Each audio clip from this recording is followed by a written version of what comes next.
I'm with the People's Party of Canada candidate for London West, Mike McMullen. Mike, why did you join the People's Party of Canada? Brand new party, why go out on a limb for such a new thing?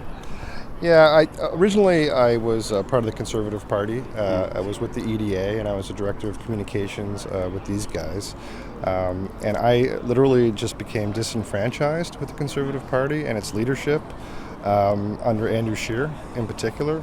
I didn't really feel like I had a voice. Do you know what I mean? So if I brought up issues that I was concerned about and it didn't fit the narrative or the particular agenda at the time, it just... it was just, it just felt like you were silenced, right? So I basically said, I've had enough of this, and then I joined the People's Party of Canada.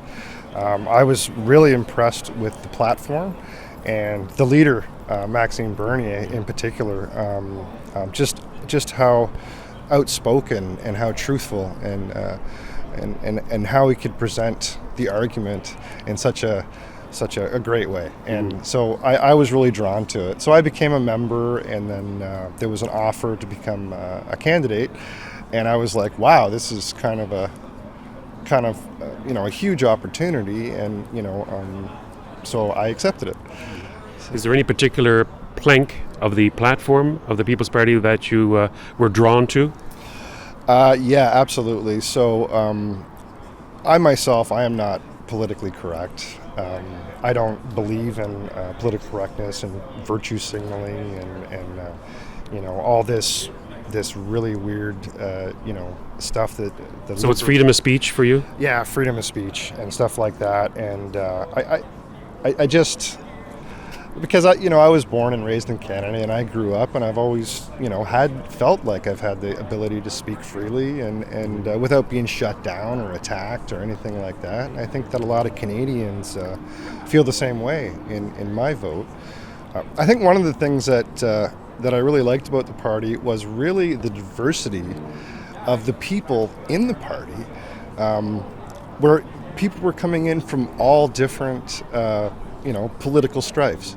So we had conservatives, classical conservatives, liberals, NDPs, Greens, libertarians. These guys were all coming in, and I think within the Liberal and the Conservative Party, they tend to whip the candidates. You know what I mean? They turn you into a cheerleader.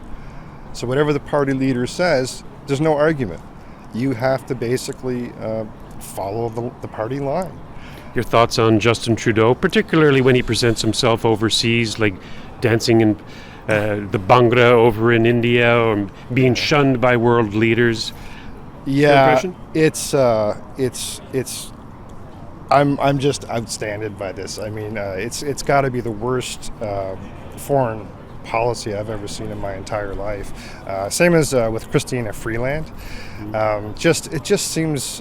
You've got China, you got India, you got Brazil, the United States with Donald Trump. Everything just seems to turn into a battle for some reason. I don't understand why this has to be. So he's the great divider rather than a great uniter, eh? Exactly, yeah, 100%. I didn't want to put words in your mouth, but I thought I would. Yeah, no, that works for me. I completely agree with that. Yeah. His identity politics, that's another issue of division. Would you agree with that? Absolutely, yeah. When you take people and you put them into little boxes and say this is how you're supposed to think and feel, and this group is supposed to think and feel this way. Basically you're saying that nobody has an opinion, but... Or it's based on your victimhood. Or based on your victimhood, or what opinion they think that you should have, right? And basically, again, it's just the politics of division, where basically they just, they hurl insults at anybody who has a different opinion. And again, one of the reasons why I like the party is the fact that we could have these debates within the party from multiple perspectives. Do you know what I mean? So you'd have all these different perspectives. We can have the argument. We can have the conversation. We can have the debate. We don't all have to agree, but we can all pull together and come to the center and come to a resolution. This would probably fit in well with your own riding of London West, which I'm very familiar with, and I know that there's a very large immigrant population in London West, London in its entirety. So you would see Maxime as a uniter rather than a divider that perhaps Andrew Scheer or Justin Trudeau are with their identity politics? Absolutely, absolutely. I mean, having the ability to have the conversation, to have the debate, to be able to talk to people and share different ideas and different views, that's very important, and I think that's important to everybody. Well, Mike, we at Just Right wish you all the luck in the election, and thank you for your time. You're welcome. Thank you very much.